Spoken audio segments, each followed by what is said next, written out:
It is my pleasure now to welcome back Professor Franziska Wächter, who we already saw in the opening session this morning. And she's not only back, she's got company. So for those who didn't join us in the morning, I will say a few short words about Professor Wächter. Again, she's a professor of sociology and empirical research methods at the Protestant University of Applied Sciences in Dresden, Germany. And joining her from Israel is Rebecca Ranz, a senior lecturer at the Sapir Academic College. Welcome to both of you. We're very happy to have you here. We're looking forward to your presentation on this, the third space. It is the shortest name of the presentation we are having here today. I'm very happy I could announce that. We don't have to struggle through those long titles anymore. I know that Professor Wächter is already a veteran actually here on the virtual stage, but I will say anyways, again, 20 minutes for the presentation and 5 minutes for questions afterwards. I have no worries that you will keep the time, so I hand over to you. Please share your presentation and you may start. Thank you. Thank you.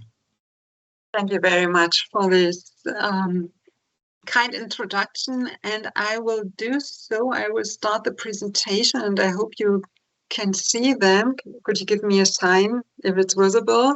Yes, we see it. Yes, it is. Okay, thank you. So good afternoon to everyone, and thank you for the opportunity to share our thoughts and experiences with the third space with you. And I will start with a short overview on our agenda. Rebecca Ranz, my dear colleague, and myself had held a number of joint teaching events over the last past years. And due to the COVID-19 pandemic, but also due to the distance between our universities situated in Israel and in Germany, these seminars took place online. Most of the seminars took place online.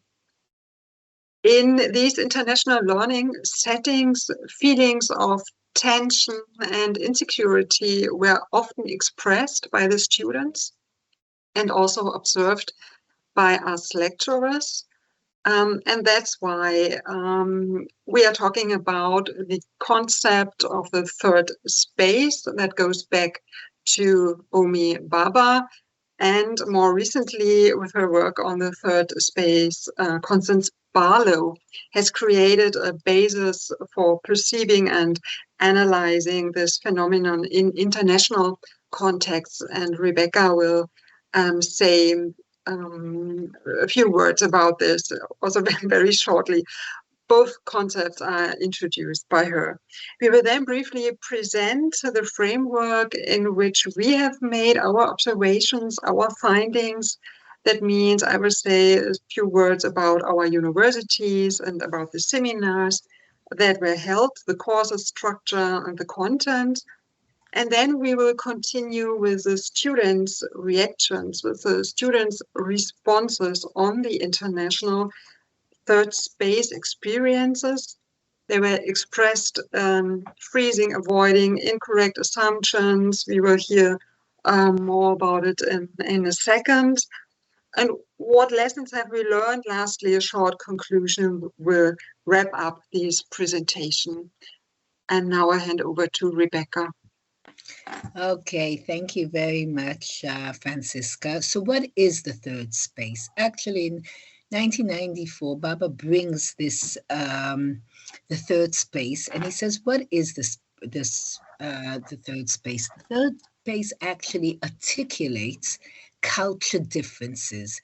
That means that when you come to a different culture or you stay in a different culture, actually, you really don't know, you're neither in one place nor the other place. You're not in the country you came from, and you're not really understanding the country that you're in. It features completely instability, and you're not clear where do you belong or what you should be doing. That means it's a blurry situation where you're not sure what are you doing, where you are, And I'm positive that anybody here who has gone to different countries who are completely different from your own country has this feeling of the third space.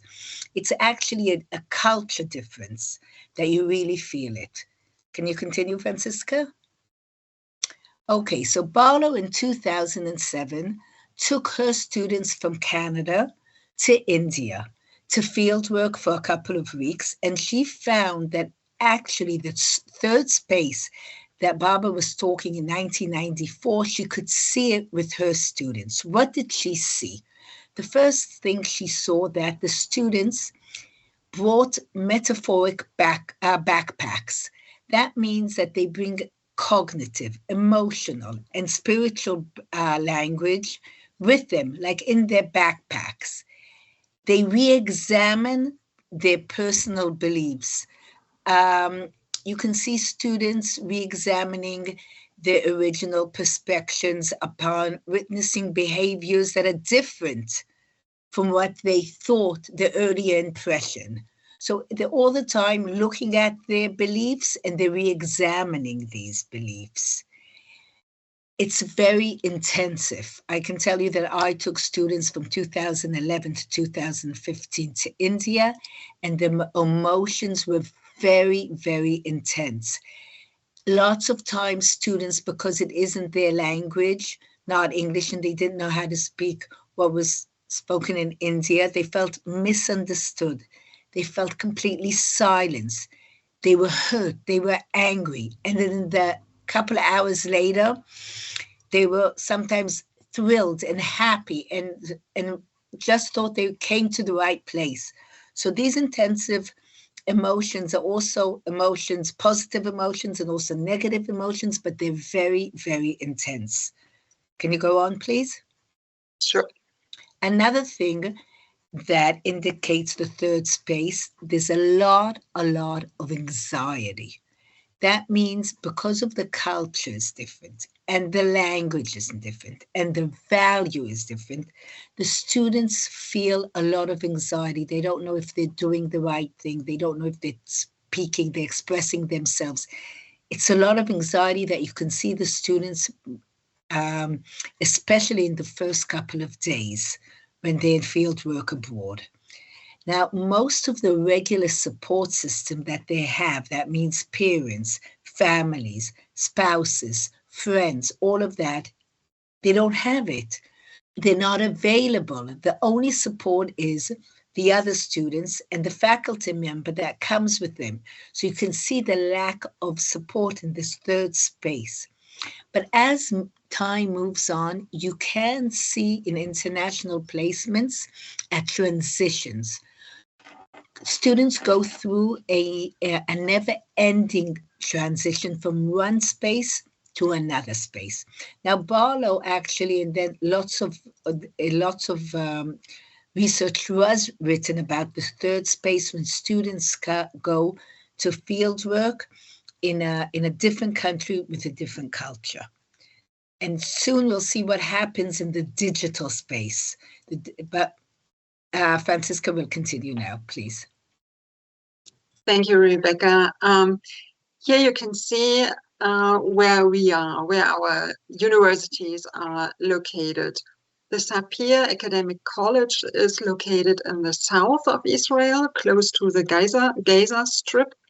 Sapir is the largest public college in Israel with about 8,000 students. It runs study programs from film to television to marketing, law, software systems, but also social work.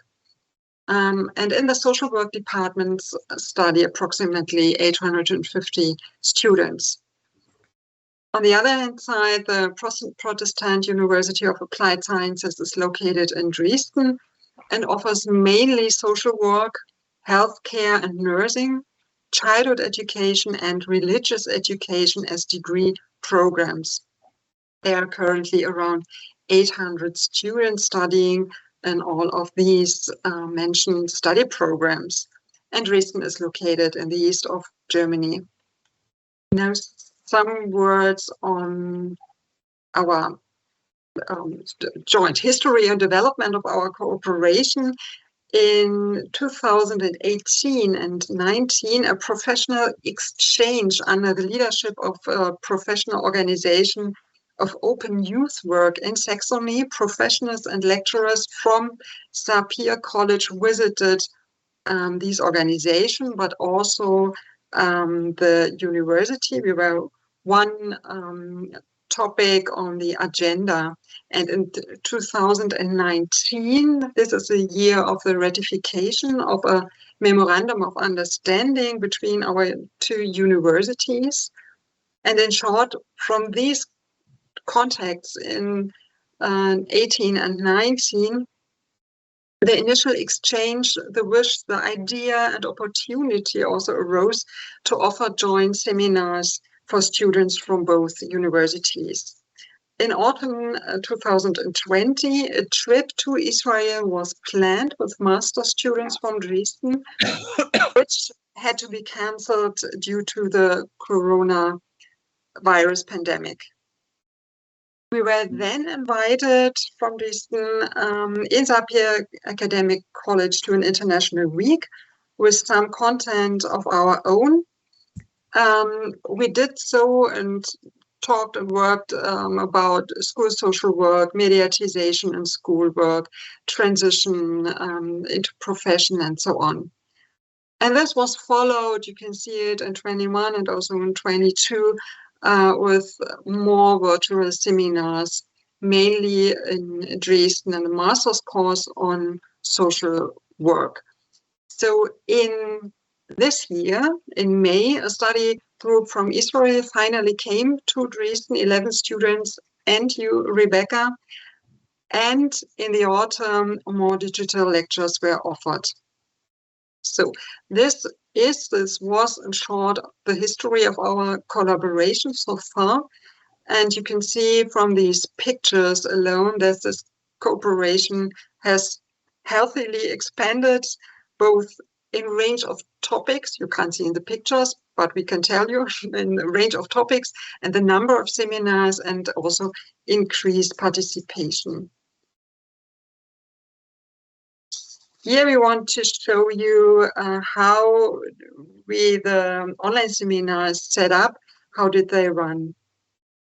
For a brief insight, I chose the seminar on international social work offered in the last winter semester. We as teachers, or Rebecca Ranz and myself, prepared the course months in advance. That means we selected and set the topics, discussed and decided on literature, planned the schedule and the structure and didactics of each course.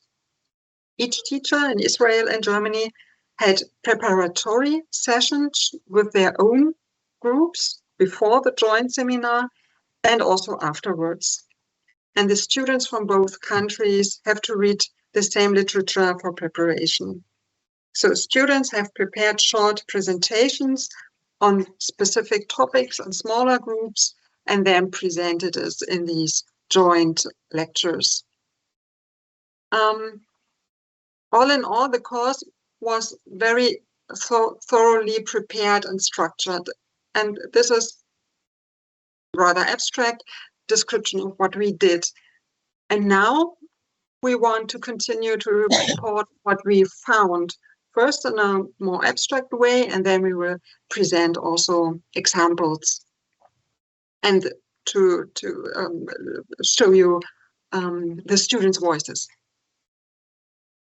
Okay, so we've showed you actually what happens in the third space when students go to fieldwork. What we found in the digital international third space were a couple of things, some the same and some different from fieldwork. First of all, we found that in the beginning, the students froze. They had a huge anxiety of being misunderstood and frustrated that they couldn't articulate their words. So in the beginning, when we put them in breakout rooms, they just didn't talk. Everybody froze until they warmed up. It took a couple of days. Avoidance. Students avoided discussions on mutual history of German and Israel. and on the Israeli-Palestinian conflict. This was a huge fear, also from the Israeli students and also from the German students, of maybe harming or turning the space into the conflict zone. So they used to avoid topics that they felt would bring conflict. The third thing, that they had absolutely incorrect basic assumptions. Both groups, and we will give you examples, assumed they would be judged. So they didn't say lots of things because they were scared that the assumption was that they would be judged. Can you continue, please? Yeah. Okay, so first of all, we'll give you some examples. Franziska will begin with freezing. One of the German students said, please. Yeah, one of the German students said, prior to taking the course, I was quite afraid of the language barrier because I haven't spoken any English in a long time and it has gotten a bit rusty. But I was so highly motivated to join this unique project, and so I did. The Israeli students, some students froze when they came into the breakout rooms for the first time. They could not speak a word. It took time for them to warm up and start speaking in English. Can you continue? Yeah. The second actually was avoidance. Yeah, sorry. Yeah, for Germany, we can say that topic anti-Semitism wasn't discussed in the online session or during the course, but the German students addressed it afterwards separately, only with myself. And they expressed and shared in this smaller group their discomfort and their uncertainty. Their feeling was that the topic stood online like an elephant in the room, as this big issue of our shared history, and at least it was how the German students felt. But when we met in Dresden this year, this was also the case first, but in the process of the days, it was possible to address also the issue anti-Semitism and also the feelings and uncertainties that were associated with this. Yeah, I'll continue actually. The Israeli students online completely avoided the issue of the Holocaust. They didn't want to break it up. They felt it would bring up bad feelings, and they didn't. But as Franziska said, when they saw each other in Germany the last May, then they could talk about the Holocaust, they could talk about anti-Semitism, but online they were still very nervous and they avoided these issues. Continue, please. Yeah, we will come now to the third point, the incorrect basic assumptions. And at the end of the course, the German students mainly reflected on their false assumptions about everyday life, so the circumstances of the everyday life. For example, in a conversation about the COVID-19 travel restrictions, the German students assumed that the Israeli students would also soon start traveling to their neighboring countries again, just as the German students were traveling to Poland or France. It was new to them, to the German students, that this was and is not possible for the Israeli students. And another aspect or subject was the security situation in Israel. For the German student, it was shocking to hear from rocket fire, knife attacks, and that nevertheless, the Israeli students emphasized that they live their everyday lives and are happy that they live quite normally also under these circumstances. And this was really, this was new for the German students. Okay, as I said, the Israeli students didn't bring up at all the Palestine conflict because they assumed that the German students would blame Israel for this situation, so they just didn't talk about it. Another assumption was that Israelis thought that it's really easy to immigrate to Germany, and Germany has an open door and will take anybody. Whoever will go into Germany will become a citizen. This was the assumption. After they talked to the German students, of course, they found out that this wasn't the situation, but they really were, that was their basic assumption. Okay, so we can continue. So actually, we were moving, as the course progressed, we were moving towards understanding.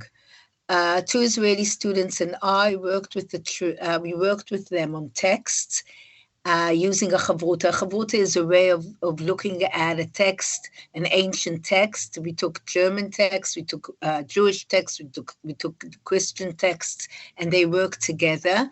And as they say, even though we came from different countries and religions, we could relate to the same passage in the text. So you can see as time progressed, it was a 10-day course, they moved towards mutual understanding, also the Israelis and also the Germans. And the most important thing is actually a transition. Students go through actually a never-ending transition from one space to another. As a student said, doing the program via Zoom is a great tool to work and discuss together, but it doesn't give enough space to build relationships and get to know each other on a personal level. We could just get a glimpse of the other people and their world. And this, most of the students said when they were in the digital world, once they came to Germany, and they also went out with the students in the evening and they got to know each other, then it was completely different. But we could see a transition, but they really didn't, they wanted more time to get to know each other in the digital platform. Yeah, to wrap it up to a short conclusion, for us as lecturers, it's necessary, or we think it is necessary, to know about the third space, to take it seriously and to anticipate it, and also to anticipate the students' reactions on it. We should be prepared on our own, and we should also, we think so, prepare the students. What will happen? See the freezing, the avoiding, the false assumptions, and prepare for the pitfalls of the third space, to present them in theory in advance, and thus also de-stress them, reflect on them afterwards. We should try to figure out what the elephants are in a specific cause. We talked about anti-Semitism and the Palestine conflict, and then we have a plan as how to deal with it. And it is a constant learning and development process, where is a reflection necessary, an ongoing reflection and a critical reflection. So these were our experiences, our findings, or conclusions. Or Rebecca, you might add something maybe, and otherwise, yes. I just want to say that this year, a month ago, we had the last course, me and Franziska, and this time we actually taught them about the third space. That was our first lesson, the third space. And because they knew that they were going to go through this process, first of all, they were much less, the anxiety was much, much lower. And because it was legitimate, all of these stages, we found that the digital course was much easier because they knew what was going to happen and they weren't nervous about it. So this is an important point I think we should focus on. Thank you, Rebecca. So these could be questions. We were really curious to hear if and to what extent you experienced the third space. And maybe I will close my presentation so that we are back here. So thank you very much for listening.